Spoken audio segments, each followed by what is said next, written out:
जय हिंद दोस्तों। आज के वीडियो में हम लोग भिन्नों का एलसीएम और एचसीएफ यानी लासा और मासा निकालना सीखेंगे। तो चलिए शुरू करते हैं और सबसे पहले भिन्नों का एलसीएम यानी लासा निकालना सीखते हैं। तो देखिए, जैसे यहाँ पे एक क्वेश्चन है 2/15 और 8/45 का एलसीएम ज्ञात कीजिए यानी लासा ज्ञात कीजिए। तो देखिए, भिन्न का लासा यानी एलसीएम ज्ञात करने के लिए हमें करना क्या होता है, क्या भिन्न का एलसीएम अगर हमें ज्ञात करना है तो करना क्या होगा, अंश का एलसीएम निकालना होगा और हर का एचसीएफ। तो बस इसी बात का ध्यान रखना है कि अगर कोई भी भिन्न है और उसका हमें एलसीएम यानी लासा निकालना है तो करना क्या है, जो अंश होगा उसका हम एलसीएम निकाल लेंगे और जो हर होगा उसका एचसीएफ निकाल लेंगे, बस हमारा आंसर आ जाएगा।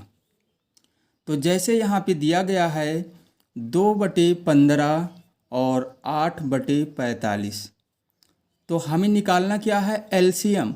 और भिन्न का एलसीएम निकालने के लिए क्या बताया गया है कि उनके अंश का एलसीएम निकाल लेना है और हर का क्या निकाल लेना है, एचसीएफ।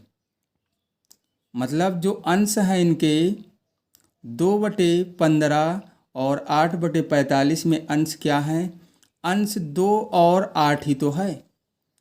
तो क्या करना है, जो अंश है इनका हमें एलसीएम निकालना है। तो यहाँ पे निकाल लेते हैं।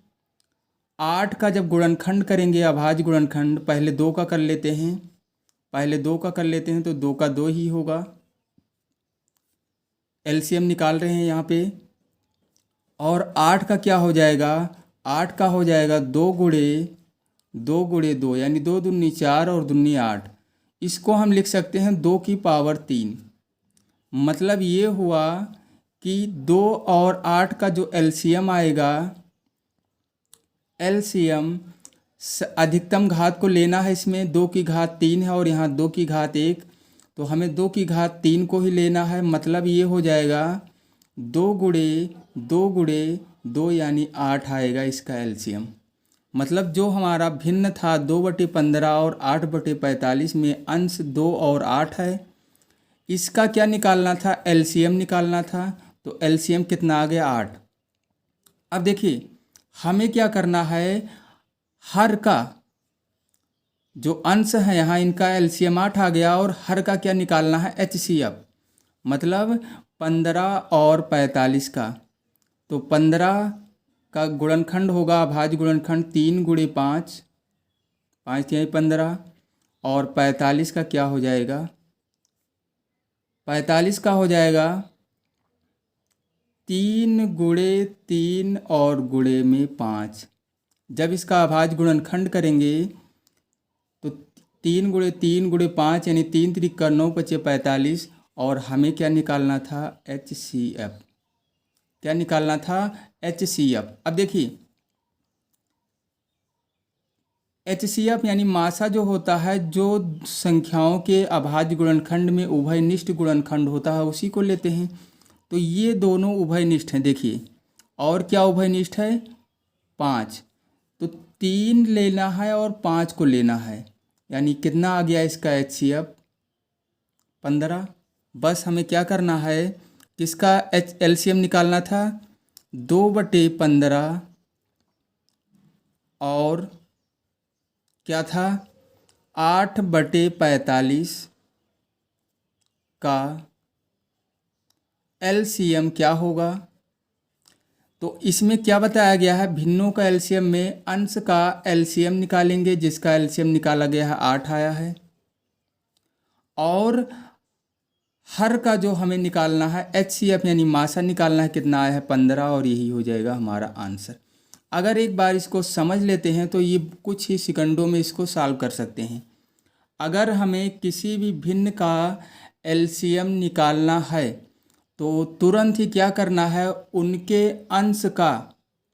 उनके अंशों का हमें एलसीएम निकाल लेना है और हरों का एचसीएफ। अंशों का क्या निकालना है, लासा, और हर का क्या निकालना है, मासा, और वही हो जाएगा हमारा आंसर। जैसे देखो इसका अंश 2 और 8 था, इसका क्या निकाला गया, एलसीएम निकाला गया, 8 आ गया, 8 को ऊपर लिख दिया गया।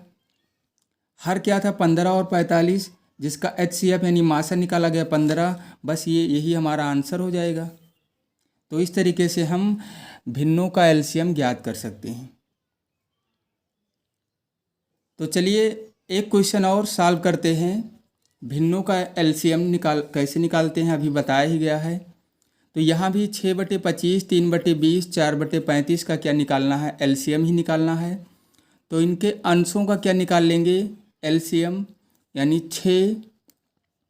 6 का आ जाएगा 2 × 3, और 3 का 3 ही होगा, और 4 का कितना हो जाएगा, 2 × 2। हमें एलसीएम निकालना है, ये अंश ही तो हैं, तो इनका क्या निकालना है, एलसीएम निकालना है। यहाँ पे 2 की घात 2 आएगा, मतलब अधिकतम घात, तो हमें इसी को लेना है 2 × 2।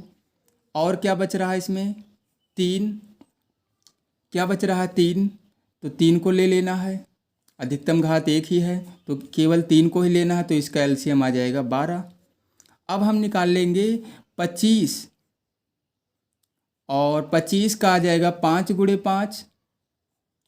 20 का जब निकालेंगे तो 2 × 2 और गुणे में 5 आ जाएगा। 35 का जब निकालेंगे अभाज्य गुणनखंड तो 5 गुणे क्या आ जाएगा, 7।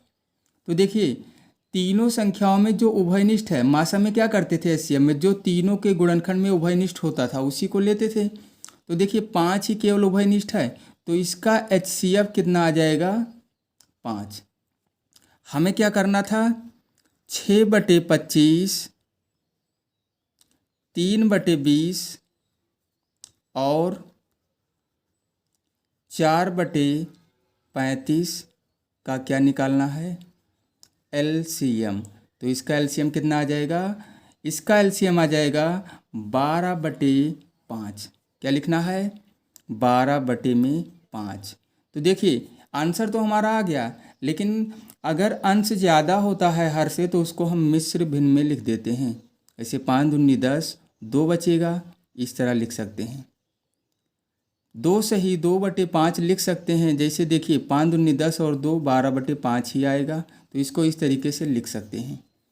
तो भिन्नों का एलसीएम कैसे निकालेंगे, भिन्नों का एलसीएम निकालने के लिए हमें करना क्या होगा, उनके अंशों का एलसीएम निकालना है और हरों का एचसीएफ निकालना है। बस इस बात का ध्यान रखना है।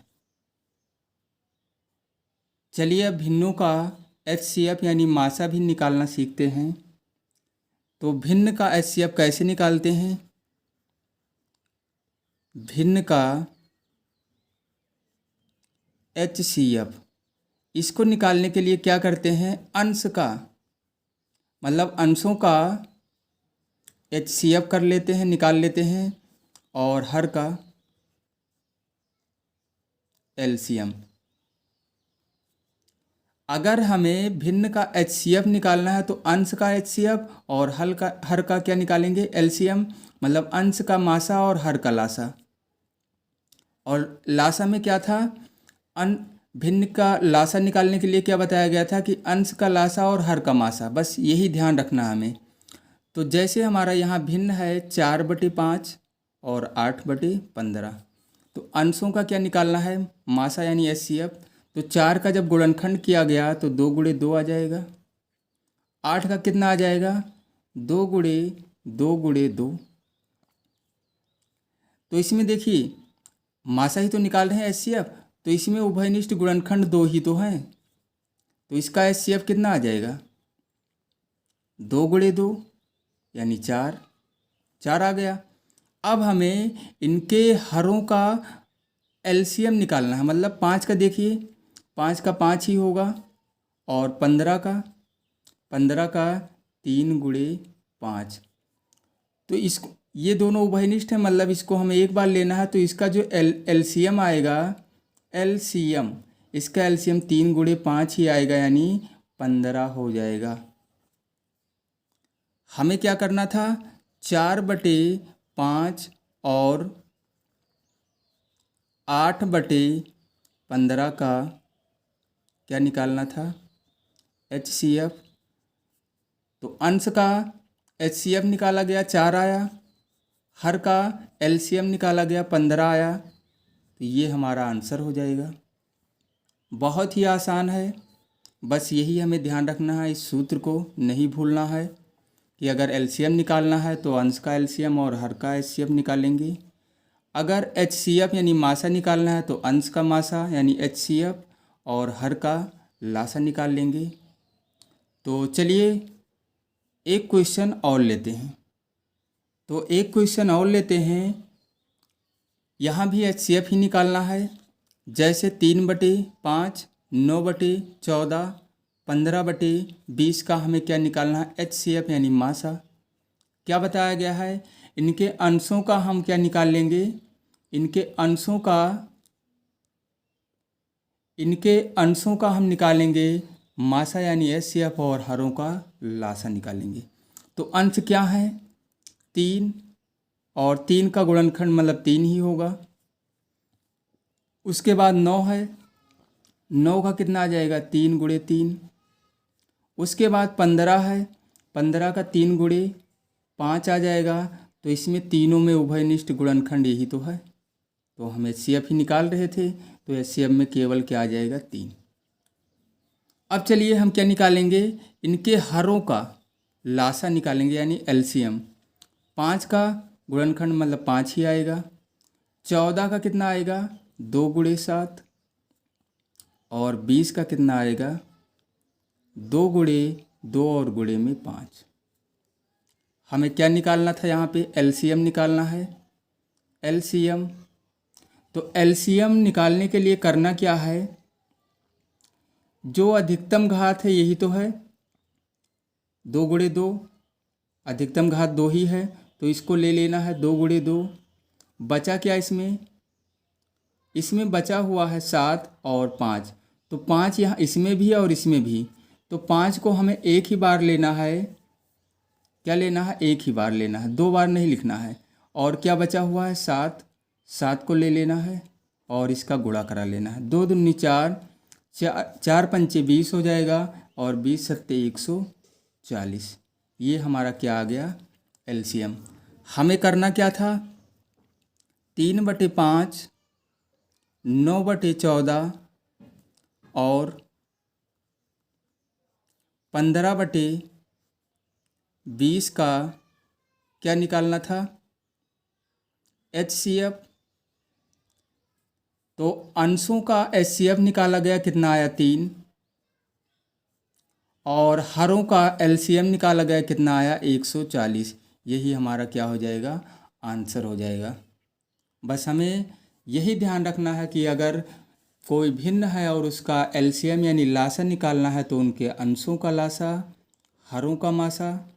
अगर HCF निकालना है मतलब मासा, तो उनके अंशों का मासा और हरों का लासा। इस तरीके से हम निकाल सकते हैं भिन्नों का LCM और HCF यानी लासा और मासा। तो आज के इस वीडियो में बस इतना ही, और अगले वीडियो में भिन्नों को जोड़ना और घटाना सीखा जाएगा। अगले वीडियो में क्या सीखा जाएगा, भिन्नों को कैसे जोड़ते हैं और कैसे घटाते हैं। तो बस आज के इस वीडियो में इतना ही, और फिर मिलते हैं अगले वीडियो में।